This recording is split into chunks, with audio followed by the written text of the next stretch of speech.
ইশতেহারের মধ্যে তার প্রতিচ্ছবি আপনারা দেখতে পাবেন। এবং ইশতেহারের ক্ষেত্রে আমরা সবার আগে শুরুতে যে কাজটা করার চেষ্টা করেছি, আমরা বলেছি 6 yes 6 no। 6টা জিনিসকে আমরা সবসময় হা বলবো, যেটার জন্য গত 16 বছর ধরে ক্যাম্পাসে আমাদের শিক্ষার্থীদের অধিকারের জন্য আমরা লড়াই করেছি, সংগ্রাম করেছি, কথা বলেছি। এবং 6টা জিনিসকে আমরা সবসময় নো বলবো, যেটার জন্য আমরা সবসময় প্রতিবাদ জানিয়েছি। এবং জুলাই বিপ্লবের মাধ্যমে আমরা এই 6টা জিনিস থেকে মুক্তি পেয়েছি। এবং একই সাথে এই 6 যদি আমরা গ্রহণ করি 36 হয়। একই সাথে আমরা যে 1 বছর সময় পাবো, সেই 12 মাসে আমরা 36টা রিফর্ম করতে চাই। সেই রিফর্মের প্রস্তাবনাও আমরা এখানে দিয়েছি। ঐক্যবদ্ধ শিক্ষার্থী জোটের আমাদের এখানে যারা আছে সম্পাদক পদে, প্রত্যেকের ইশতেহারগুলো আমাদের ওয়েবসাইট তৈরি করা হয়েছে। সেই ওয়েবসাইটের মধ্যে আপনারা বিস্তারিত পাবেন। আমরা শুধু কথার মধ্যে সীমাবদ্ধ রাখতে চাই না, আমরা কাজ দিয়ে আমাদেরকে প্রমাণ করতে চাই। জুলাই বিপ্লব এবং জুলাই বিপ্লব পরবর্তী 1 বছর জুড়ে যদি আমাদের অ্যাক্টিভিটিগুলো খেয়াল করেন, এখানে আমরা যারা আছি প্রত্যেকের, এবং তাদের যে সততা, তাদের যে দক্ষতা এবং শিক্ষার্থী বান্ধব তাদের যে কাজ, ইতিমধ্যে শিক্ষার্থীরা স্বতঃস্ফূর্ততার সাথে তারা আমাদেরকে গ্রহণ করছে। এবং আমরা আশা রাখছি আসন্ন ডাকসু নির্বাচনে 9 তারিখ আমরা শিক্ষার্থীদের স্বতঃস্ফূর্ত রেসপন্স পেয়ে আমাদের পুরো জোটের ভূমিধ্বজ বিজয় হবে ইনশাআল্লাহ। এবং একই সাথে আমাদের ঐক্যবদ্ধ শিক্ষার্থী জোটের এখানে আমরা যে 36টা রিফর্মের কথা বলেছি, সেই রিফর্মগুলো কোন মাসে কোন কাজটা আমরা করব, সেটার এক্সিকিউটিভ প্ল্যানটা আমাদের করা শেষ।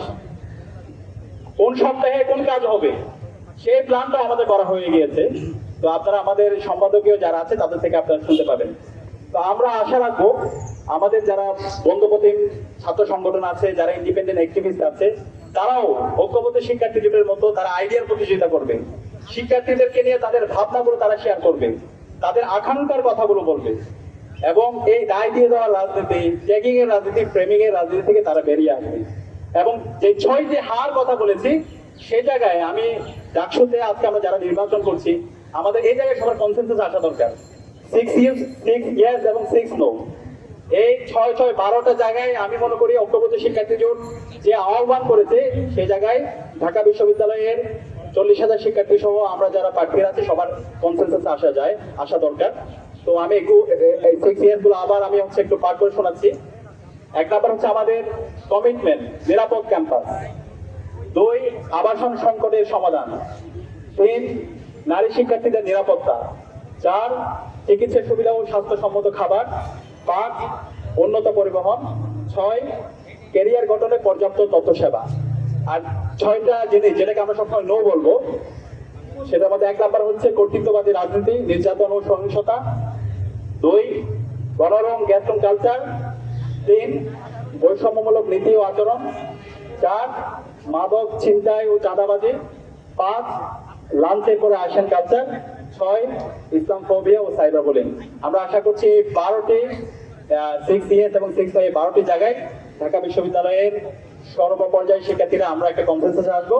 এবং এর মাধ্যমে আমাদের যে স্লোগান, স্বপ্নের ক্যাম্পাস করার পথযাত্রী হবো আমরা, এবং এই স্বপ্নের ক্যাম্পাস বিনির্মাণ না হওয়ার আগ পর্যন্ত আমরা থামবো না। সবাইকে অসংখ্য ধন্যবাদ।